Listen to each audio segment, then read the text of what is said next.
luego de repasar sobre filosofías contrarias, filosofías que intentan de explicar la existencia de Dios, el animatismo, el animismo, el politeísmo, el genoteísmo, el dualismo, el panteísmo, el monismo, el teísmo, el monoteísmo o simplemente teísmo, filosofías que intentan explicar la existencia de Dios de acuerdo a distintas variables de la naturaleza caída, del árbol de la ciencia del bien y del mal. Luego de haber visto ese sector, ese segmento, pasamos a los argumentos para demostrar, o los argumentos que más comúnmente suelen utilizar para intentar demostrar la existencia de Dios. Existe el argumento cosmológico.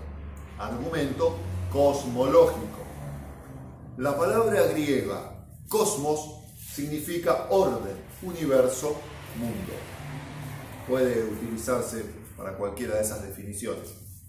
Este argumento insiste en que el universo y todo lo que contiene tiene que tener una explicación, una causa, pues no puede simplemente existir. La creación tiene que tener un creador. Nada viene de la nada. La causa no causada del universo debe ser Dios. Argumento cosmológico. Ahora, el argumento teológico o argumento de designio, argumento teológico o argumento de designio, implica la palabra griega telos, que significa designio o meta. Es obvio que hay un orden, que hay un diseño y un designio en el universo. El universo es un cosmos y no un caos, porque está gobernado por leyes naturales, leyes fundacionales, leyes universales. Esto indica que hubo una mente infinitamente sabia detrás de él. El gran diseñador obviamente es el creador, Yahweh de los ejércitos. Ahora, pasemos también a otro argumento que es relativamente asiduo de encontrar entre la comunidad de cristianos estudiosos, que es el argumento ontológico. El argumento ontológico tiene su inicio en el vocablo griego onto, que quiere decir ser. Si podemos pensar en un ser perfecto, es porque ese ser existe, y si existe, es perfecto, entonces es Dios. Ese es, a resumidas cuentas, el argumento ontológico, que por supuesto, a la luz de la doctrina revelada de Jesucristo de Nazaret, Dios hombre salvador, hace aguas por todos lados de estos argumentos, pero bueno, es nuestra función estudiarla, es nuestra función estar preparados para toda buena obra, y es nuestra función, por sobre todo, capacitarnos académicamente lo más elevado posible que podamos llegar a ser. ¿Por qué? Porque entonces podemos ascender, ilustrar a mayores capas sociales más elevadas, a lugares específicos más elevados, que son los lugares donde se toman las decisiones. A mayor altura en el poder de impacto social, a mayor altura en el esquema de la pirámide social, mayor poder, mayor injerencia en las decisiones que afectan a los pueblos. Dicho de otra forma, si solo nos quedamos siendo pequeños hermanos de iglesia, nuestra afectación va a ser hacia los ciudadanos que un pequeño hermano de iglesia frecuenta.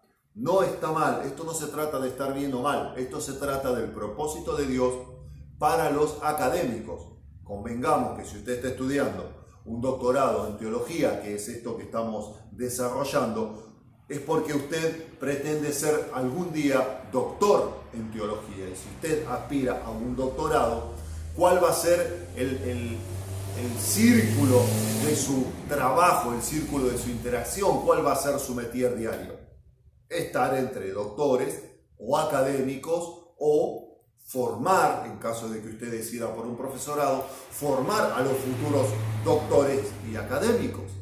Entonces, los que dirigen el sistema social, la gran mayoría son doctores y académicos, doctores, ingenieros, son matriculados, licenciados, maestrandos.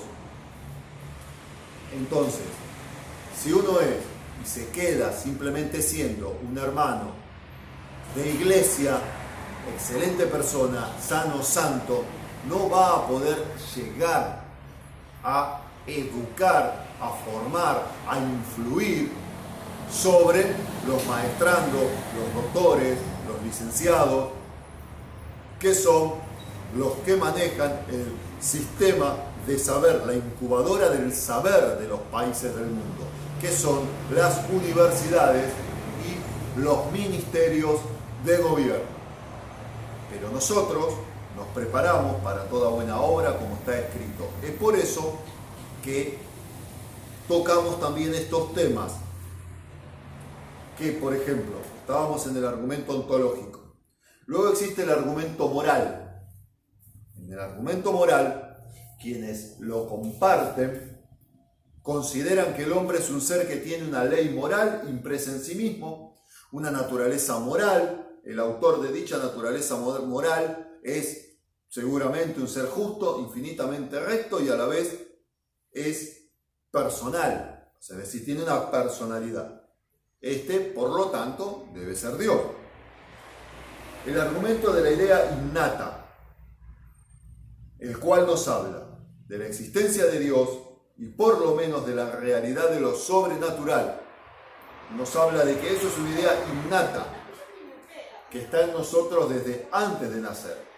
Eso quiere decir que una persona nace con la idea de Dios implantada en su mente. ¿De dónde viene esta idea? Si no, ¿de dónde vendría si no de Dios mismo? Más o menos ese es el argumento de la idea innata. Existe el argumento de la realización del hombre, en donde el hombre se siente incompleto e insatisfecho hasta que él es encontrado por Dios. Solo en Dios el hombre cumple el propósito por el cual vive. Si Dios no existiera, entonces de ahí se deduce que el hombre nunca se realizaría. Seguramente el hombre ni siquiera existiría. Ahora, vayamos notando cómo, hablando de argumentos, cada uno de estos argumentos filosóficos tiene una pequeña proporción de la verdad. Más o menos me suena a el trabajo que Lucero hace, que nunca utiliza una mentira. El padre de mentira, en realidad, lo que hace es tomar un pedacito de la verdad y presentarlo de la manera entreverada, de una manera que parece lógica en parte, pero termina siendo nociva. Al final va a entender hacia dónde vamos con esto de las filosofías y los argumentos para la comprensión de Dios. ¿Qué utiliza el hombre moderno? La conversión y la experiencia con Dios. Ahí vamos entrando. Millones de creyentes testifican de un encuentro con Dios, el cual ha transformado su vida. El hombre cumple el propósito por el cual vive. El hombre cumple el propósito por el cual ha sido traído a la tierra. Este Dios les ha dado paz interior y ha satisfecho sus más profundos anhelos. El encuentro y la experiencia con Dios son las evidencias de su existencia.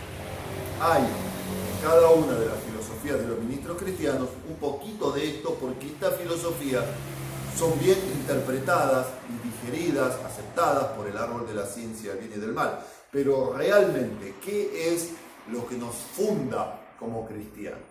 Lo que nos funda como cristianos en realidad son son las doctrinas del Código de Dort del año 1619, del cual hace unos 2 meses hicimos varios videos de enseñanza sobre eso. En esta revelación aglutinada en el año 1619, no puede soslayarse la doctrina de la predestinación. Por sobre la doctrina de la predestinación no hay forma de comprender ni de ser veraces en cuanto a lo que respecta a la existencia de Dios, a nuestra existencia y al propósito de existencia de todos nosotros y de todo lo creado. Toquemos por un segundo la filosofía, la creencia, el argumento de la evolución, Dios o el azar. ¿Son los seres vivos el resultado de un largo proceso de evolución natural o son una creación directa de Dios? ¿Cuáles son las pruebas de este supuesto proceso evolutivo? ¿Cuáles son los argumentos de los proponentes de esta teoría? De más está decir que podemos hacer una materia aparte, más allá de un apéndice, una materia aparte sobre este tema, sobre las contradicciones de la supuesta evolución del hombre, que hasta el día de hoy, año 2020, es solamente una teoría. No pasa de ser una teoría, aunque los medios de comunicación y científicos muy entusiastas de esta teoría la utilizan, incluso hacen filmografías, incluso hacen, ¿cómo se dice?, audiovisuales, tomándola como si fuera una verdad, cuando en realidad es solo una teoría. Académicamente es solo una teoría, la teoría de la evolución de Darwin. Historia de la teoría de la evolución. Podríamos hacer, y seguramente hagamos, un video, una clase de enseñanza específica sobre las incongruencias que se caen a pedazos y hacen agua por todos lados en los primeros minutos sobre la teoría de la evolución. Ahora, volviendo a lo que es la currícula de la materia de apologética, hablemos un poquito de historia de la teoría de la evolución. ¿Se fijan cuánto va el video, por favor? Vamos a hablar un poquito de historia de la teoría 12 minutos. de la evolución. En el próximo video, historia de la teoría de la evolución.